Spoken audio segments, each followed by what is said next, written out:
what I believe this is, a milking stool. This is just the platform. The legs are right here. They just screw in. There's 3 of them, right? But it's made up of 4 pieces. That's 1, 2, 3, and then 4. And that just came right off. Doesn't even look like there was ever even any glue there. So it's also separating a little bit here at the top, and you can kind of see on the bottom as well, there's some separation. So I don't think these other pieces would stay on there. So I don't think it's a matter of just gluing this back on. We need to do some reinforcements, and I've got a couple ideas.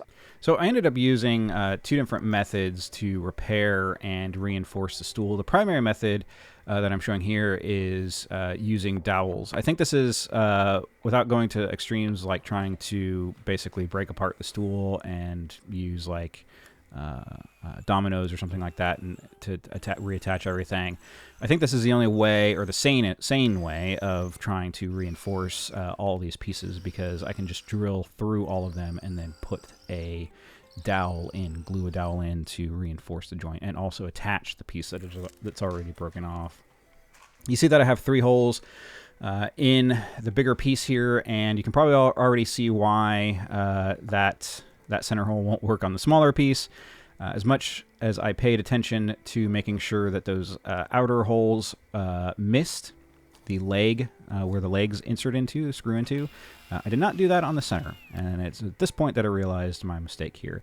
Now, I ended up not putting a dowel in there. What I should have done was put a dowel in there and then just cut it flush. Put it in the bigger part of the stool and then just cut it flush. But I didn't do that. Hindsight, I probably should have done that. It would have just added a little bit more strength, but I didn't do that in this case.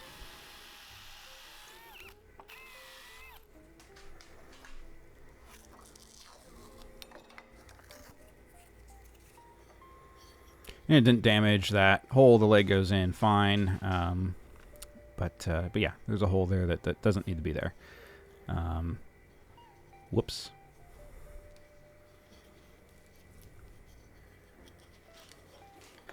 So you want to make sure that the dowels are, in this case, I want to make sure the dowels are sized so that they go in easily. They have to go in, they're long dowels that have to go into this piece fairly deeply, and so I want to make sure that they go in there nicely, that I don't have to fight them during the glue up. And then also, so that they can have I'm going to coat them in glue and then put them into their respective hole. I want to make sure that there's enough space between the dowel and the hole so that there can actually be a film of glue, so they're glued in really well.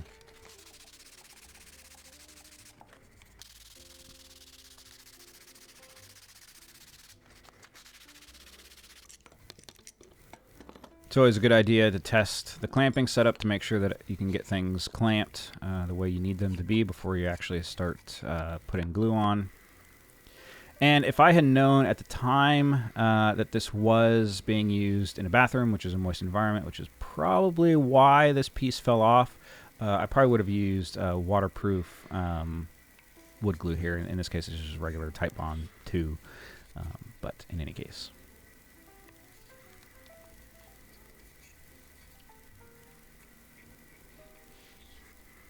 And yeah, I should have put a dowel and flush cut it into that 3rd hole, but I didn't.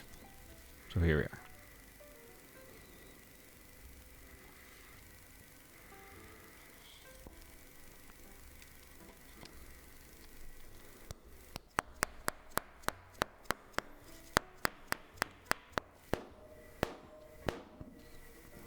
Just beat the devil out of it. There.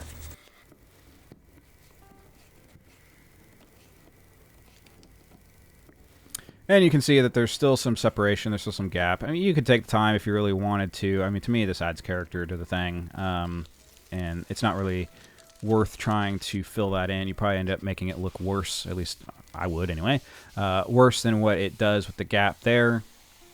But I wanted to add a little bit more of a reinforcement for those pieces and also a little decorative touch.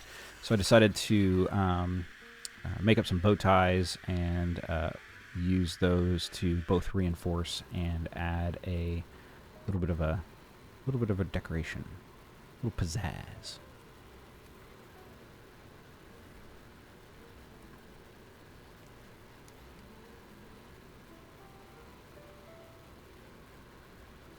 So I went back and forth on the size of the bow ties and then the positioning. I ended up just deciding to use the same size bow tie for all the places that I was going to put them, and just a basic pattern that sort of looked visually like it made sense, and then also offered the most sort of, you know, strength and that.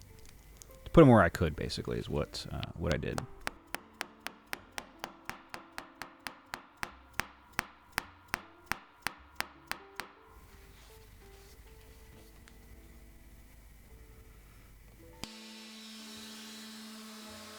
And at this point, with the bow ties, I knew I was going to have to refinish it. Fortunately, I couldn't find a stain that matched that orange-ish color that it used to be. Tried a couple of things, couldn't find anything. But yeah, this is the final result. I didn't get any shots of me finishing it. I did use a outdoor exterior grade spar urethane to finish it. So hopefully that will help if it is put back into service in the bathroom. But yeah, so I think that turned out well. I like the contrast between the walnut and the oak stool. And yeah, so anyway, thanks for watching, and I will catch you on the next one.